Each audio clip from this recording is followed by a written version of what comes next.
You see that rock over there?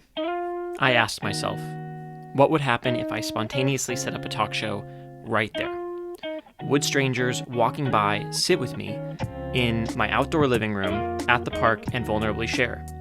Would people sit down and form an audience? Can I unlock powerful things in someone by just sitting with them and listening and asking certain questions? I seem to have a knack for that, and strangers seem to spill their guts to me quite regularly.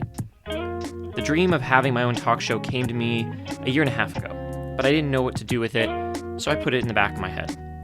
But a few days ago, it pulled strongly at me, and so I finally committed. I purchased everything I needed for the setup. Can this be the start of me creating the most compelling talk show on the internet, or will I end up looking like a total idiot? I guess there's only one way to find out. Okay, so who do we have here? My name is Toni Phillips. I'm from Wisconsin. Toni, welcome. Thank you so much for joining me and this wonderful audience here of lovely people. Thank you. Hello, everybody. Awesome. All right, so Toni, if you want to share, I heard that you were on an episode of Dr. Phil. Yes, this is true. I was on a Dr. Phil episode, yes. Tell us about that. What happened? Sure. So it is heavy, and trigger warning for anyone who needs it. I had a boyfriend pass away when I was 19. The premise of it was he passed away, and his dad accused me of having something to do with his death, and then come to find out his dad had something to do with his death, so it was projection. Oh my gosh. Yeah, it's a very long story, actually, but yeah, so I wrote into Dr. Phil because I was 19 when this happened, and no one was taking me seriously. It ended up coming out as he passed from acute fentanyl poisoning. And so it was just kind of taken right away as he was 20 years old, we smoked weed, and it was like, oh, this kid was on drugs, he just overdosed. And I'm very intuitive, and even in that, I knew that was not the truth. I knew that was not what happened. And the police never took it seriously, they never looked into it, no one took it as a case. And so I actually watched Dr. Phil all the time, and I actually loved that show back in the day. Don't watch anymore. But yeah, so I thought maybe they would get a medium on, or they would open it, take it as a case. They would get a detective involved and look into it, or do a lie detector test. And none of that happened, but that was my intention. All right. I don't even know where to take this. Did you really want to talk about it? I'm open to talking about it if you have questions about it. I'm an open book. I'm a spiritual healer. I work with people through healing, through trauma. I lived with anxiety and depression from this, obviously, for years until I healed from it. I never went to actual talk therapy or counseling. I found healing through spiritual healing. So I work with people who have also went through traumas, maybe not the same kind, same type, but I'm a very open book.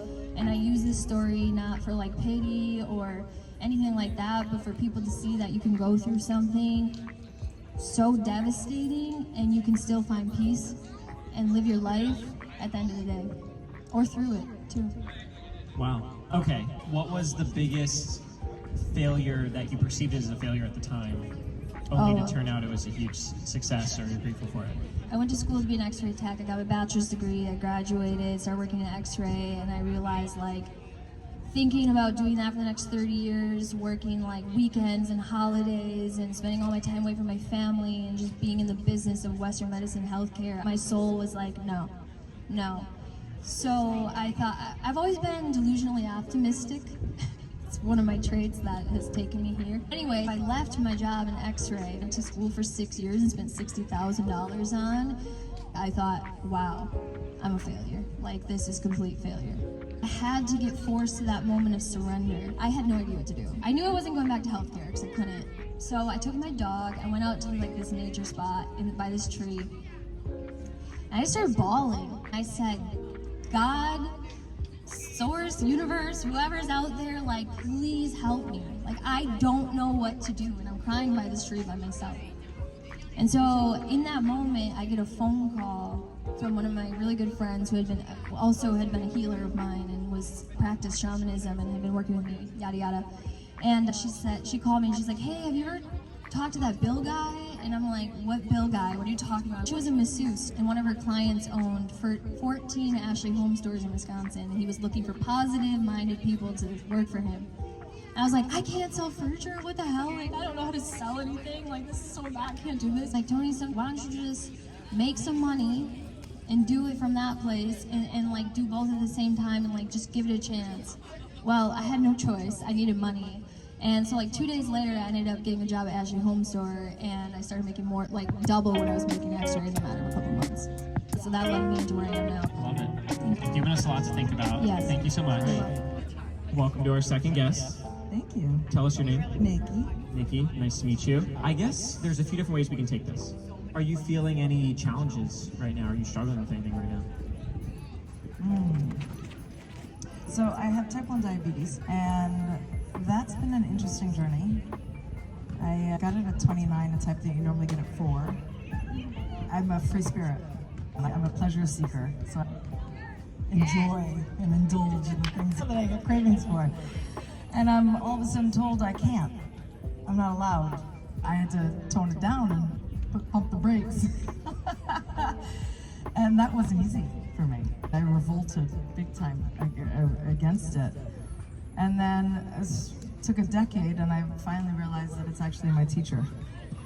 How so? Well, there's a blessing and a power that comes with controlling your impulses and delaying gratification. It is the most empowering thing to do something so automatic, to shut that off and have control. I'm still learning because I still crave cookies and it's hard to resist, right? But I've learned through that it's become a practice of discipline, and through that discipline I become a stronger person. How do you recommend that people control their impulses, whatever that is? Or how does someone make peace with their impulses or cravings, even though they feel like they need it or they're gonna die or suffocate or whatever? A lot of times, especially with food, it's an interesting one, because if you tuned in to your body and asked, am I hungry physically? Like, is there a physical hunger or is this a mental hunger? And that check-in is a very interesting one, because if it's not physical, if you're not getting stomach signals, then it's mental, and maybe there's an escapism happening, right? I'm either bored with work or too challenged. I've been triggered by my spouse. I've been triggered somehow and I'm turning to food, or it's essentially a numbing agent, a coping mechanism, a dopamine hit, all of the above, right? For you to feel okay again. And so that becomes a check-in opportunity. Right? How can I provide myself with the love or the acceptance or the approval or the security, right, that cookie might give me? What has been the biggest opportunity it has given you of all the opportunities, and how do you recommend people reframe perceived challenges in that way? The biggest opportunity diabetes has given me to practice self-love, really. Can I love myself in the moment when my sugars are at 350 and they should be between 90 and 120? Can I love myself when I gave in and I ate too much? You know, or I didn't know it was in the food and I ate it, and I knew it was, and I didn't follow my intuition and I did it anyway. And can I still give myself love and approval and be kind? Really, that's the journey with it. Is how do I still self-love even when I'm messing up? Or when I'm failing? How can we honor those moments of challenge? How can I honor diabetes and say thank you for challenging me? I don't have kids, I guess this is my challenge, right? Otherwise you're just sitting and suffering. Otherwise you're if I resist it, I'm in hell. So how do you not resist it? I embrace it as my teacher. So I see it as, and I thank it. Thank you for showing me how I'm impulsive. Thank you for showing me how I can honor my body with something healthier to eat. Thank you for showing me how right now I'm emotionally eating and I could be just self-soothing with love. How do you feel about yourself now? I feel like I'm not controlled by these forces that aren't helpful for me. I can say no to an impulse.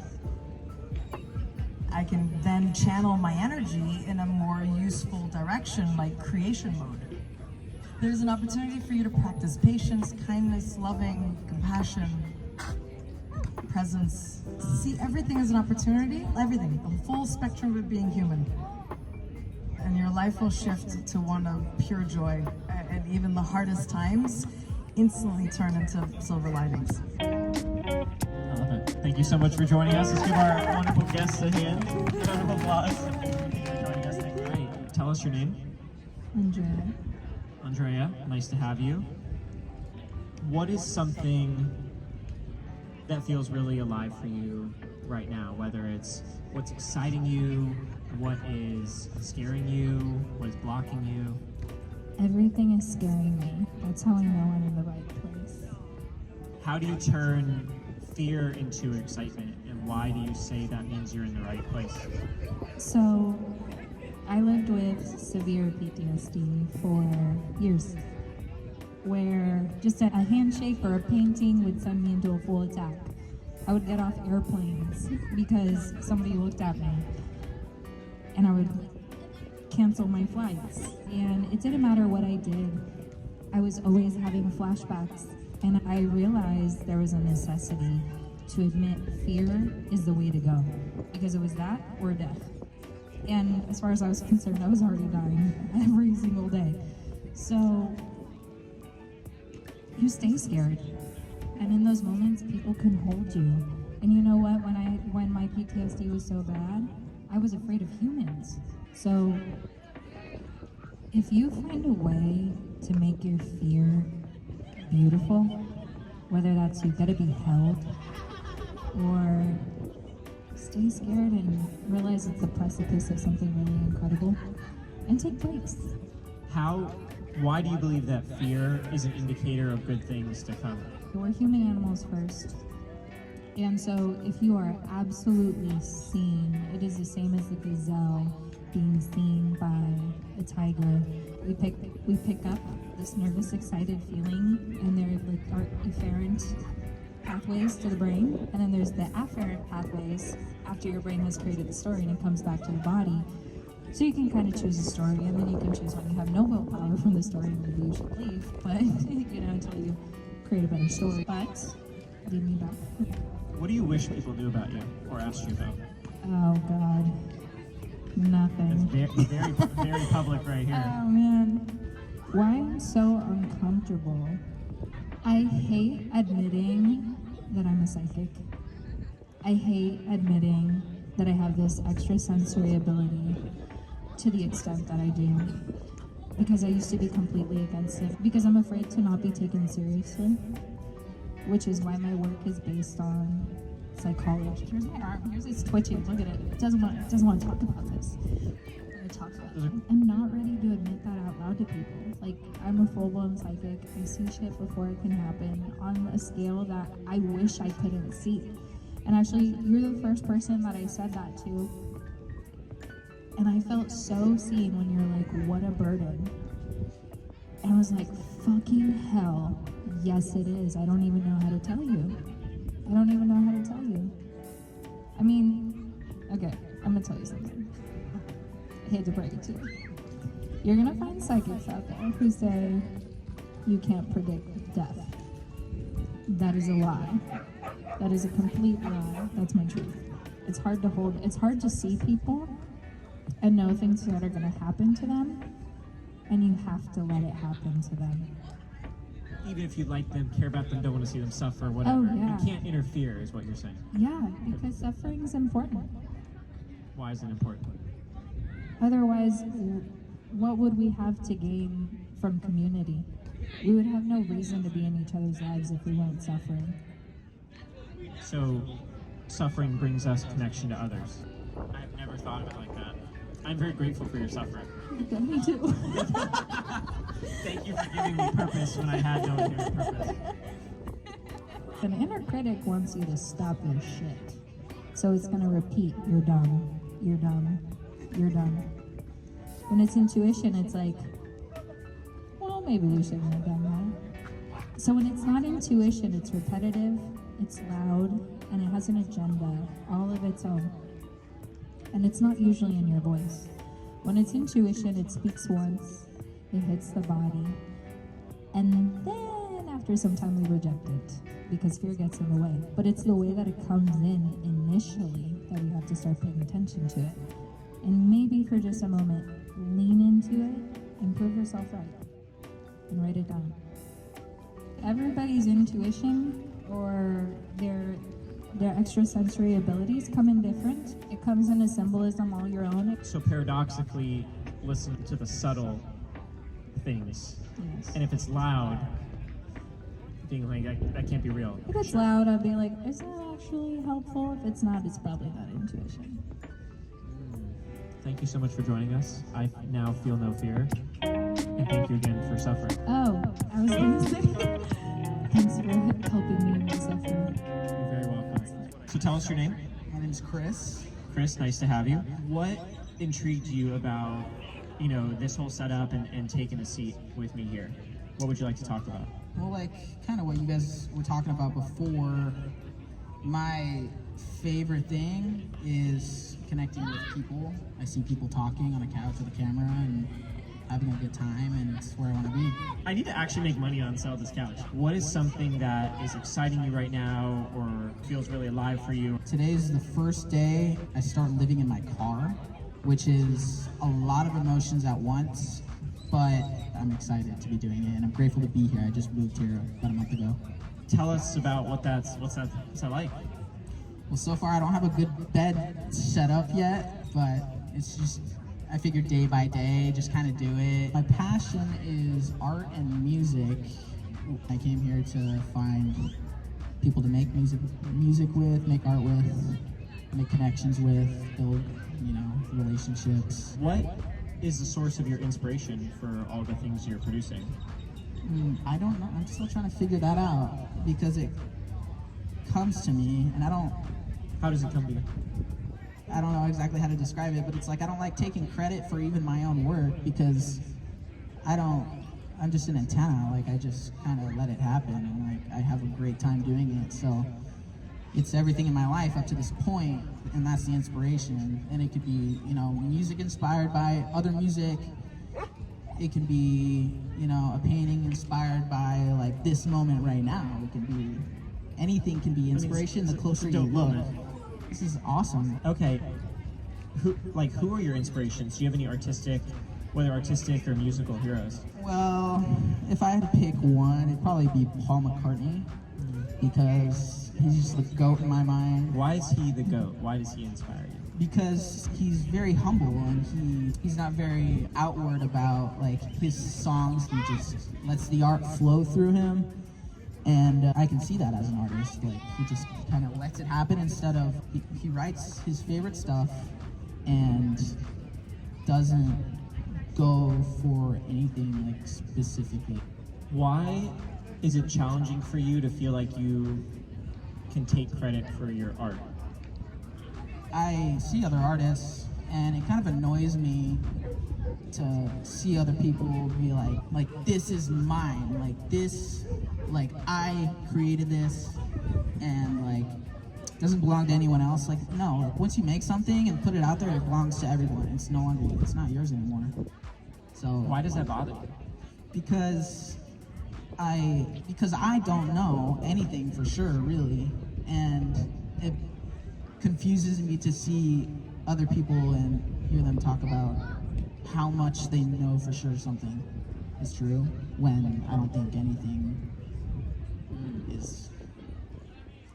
How do you create art that allows people to connect with you? I think setting a good intention, having a vision for whatever it is you're doing, where people put something out for the love of doing it instead of, a lot of people do it for the money, and I get it, I need money too, but like, it's not the end. I think if I was born like whenever circuses, like traveling circuses were big, I'd probably be doing that. Like that's something I did want to talk about too, is like, as I get older, I realize like, you can really live any kind of life you want. Like, and I know like, we probably hear that, but it's like, I want to live the circus life, and here I am like literally living like the traveling circus life. The cool, hard to reach like end goal that I've imagined is like a circus, variety acts of musicians, like dancers, just like performing art to me is so beautiful, and in the moment it's the best thing that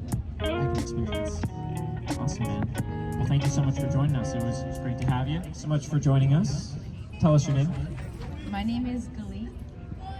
What made you want to come and take a seat? What would you like to chat about? What's on your mind? So I'm all about challenging myself.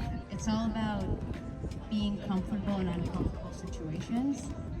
And that's why I decided to take a seat, have the camera right on me, and be like, wow, this is real. Guests joining the audience, welcome. If anyone wants to join the couch afterwards, just let us know. What is something you're really struggling with now? Definitely this uncertainty in life, which I feel like a lot of people struggle with. Intuitively, I know everything's gonna work out, but there's always this voice in my head that's like, well, what if it doesn't? But what if this? But what if that? It's not getting sucked into this what if and just trusting my intuition and trusting that I'm exactly where I need to be and not always needing to doubt. Just accepting that there's always gonna be this little voice of doubt and being like, I hear you, I see you, but I'm gonna continuously trust myself even if I'm wrong, and just accepting that uncertainty. What are you most uncertain about? What is the worst case scenario that keeps gnawing at you?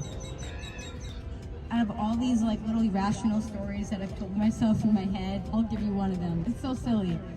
Oh my God, I have so many gray hairs and I'm only 26. I'm sitting right here. We're very close on this little couch. I didn't see a single one. Well, that just goes to show you. It's like we think that people notice all these things about us, but it's all in our head.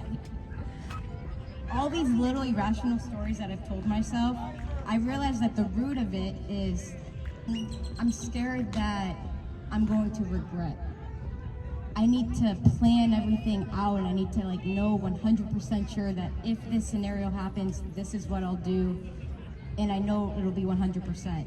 Whatever it is, it's so that I have a plan and I have some sort of like security blanket. Is it kind of like the opposite of FOMO, where it's like the fear of following through with something because I'm going to regret it, so like what's the point of taking action because I might regret it type thing? Or like I'm hesitant to take action because I might have, when you say regret, what does that mean? It's like regret that I could have prevented a certain thing from happening. Maybe it's depression, maybe I sit and wallow in my depression for years and years because I didn't have a plan. How often do you actually have regrets? Not much, you know, and that's the thing, like rationally, like it's like if I have regrets, it'll come and then it'll go because it's always a lesson. And like logically I know all these things, but there's always this like fear in the other side of my head that makes me think, but that's not logical, you know, and it's that to keep following that, what I really know, the truth. Why do you trust your thoughts? Or believe them? Because if I don't, or if I don't answer those thoughts, I have this like guilt that I'm not listening to them, that they're trying to warn me, and it like sucks me back in. Oh, you're gonna make a mistake, and I'm like, let me listen to this. But it never ends because nobody can achieve 100% certainty, and it's accepting that. I'm gonna pause for a second. I just want to get a little 360 of the audience here. Woo! Ah. Woo! Thank you. I just felt like doing that. Is there a way that you use the thoughts that feel frustrating or repetitive? Like, is there a way that you use those to your advantage? I think if anything, it's teaching me a lesson in life, and that is that everything is uncertain. So like, let's say it's, I don't know, you know, my mom is having like some health problems and she's been going to like dentists and doctors, and I could be sitting here like, oh my God, well, what if she ends up, I don't know, getting diagnosed with something horrible like cancer? I don't even want to put that into the universe, but right, like all these things are possibilities. And the greatest strength I have with this like sitting with uncertainty is maybe, maybe not, and just kind of continually living my life, because it's not going to serve me if I go down that rabbit hole and think about all these horrible scenarios. How I'm not going to be able to help her either, you know, in that case. So it can be a really good strength because, again, everything in life is uncertain, and just like really sitting with that and being like, it's okay, I'm going to keep moving forward, and I know everything's going to work out, and just keep sitting with that. Love it. Is there anything else that you feel like sharing or feel like talking out? You got a happy, you know, captive audience. Yeah. It's a nice day. Surround yourself around good people, and by good people I mean those that really lift you, that energetically when you're done hanging out with them, like you just feel like you're in cloud nine. So for me, I personally, I don't drink or smoke, but for me, like when I'm around people, I feel high. Like I truly do. And I think that's huge. People that are good for your heart, your soul, your mental being, and continuously following, you know, things that truly bring you joy as well, and new hobbies, and being curious. Awesome. And that's how you find your passion, you know? And then from passion, you turn it into purpose and impact, and you can help serve the community. Well, thank you so much for being a wonderful guest on the show. It's an honor to have you. It seemed very natural. Okay, it's the next day. Here's the recap. I really loved the setup yesterday, though I'm not going to make it a regular thing to bring a coffee table and all that kind of stuff, because that just added a lot of effort for me. There were definitely people walking by that were listening or coming up to the sign and things like that. I was really pleasantly surprised with the depth of conversation, because some of those people were my friends. Some of those people were acquaintances that I didn't know. And then other people were total strangers. But definitely not everyone in the audience knew each other or anything like that. And there were strangers that sat down that didn't participate, but they seemed to enjoy watching and stuck around for a while. I think in an outdoor environment, groups have their own agenda and plan of what they're going to spend their time on doing. That was a interesting group psychology lesson.